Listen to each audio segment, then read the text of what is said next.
অডিটরদের ১০ম গ্রেডে উন্নীত করে জিও জারি করা না হলে কঠোর কর্মসূচির ঘোষণা দিয়েছেন অডিট বাস্তবায়ন সমন্বয় কমিটি। রোববার জাতীয় প্রেস ক্লাবে আয়োজিত সংবাদ সম্মেলনে এ ঘোষণা দেওয়া হয়। আয়োজকরা জানান, দীর্ঘদিন ধরে তারা বৈষম্যের শিকার। একই পদে দীর্ঘদিন ধরে কাজ করলেও বিদ্যমান বেতন গ্রেডে বৈষম্য রয়েছে। সংবাদ সম্মেলনে অডিট বিভাগের ক্যাডার, নন ক্যাডার অফিসাররা উপস্থিত ছিলেন।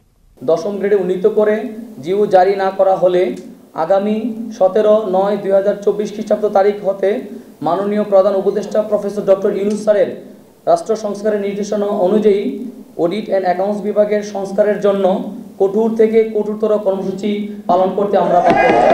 যখন মাঠে নেমেছি, আমাদের দাবি না আদায় করে আমরা উঠব না। যদি প্রয়োজন লাগে একটি বৈষম্য দূর করতে গিয়ে যদি প্রয়োজন হয় পুরো ডিপার্টমেন্টের বৈষম্য দূর করব, ইনশাআল্লাহ আমরা প্রস্তুত আছি।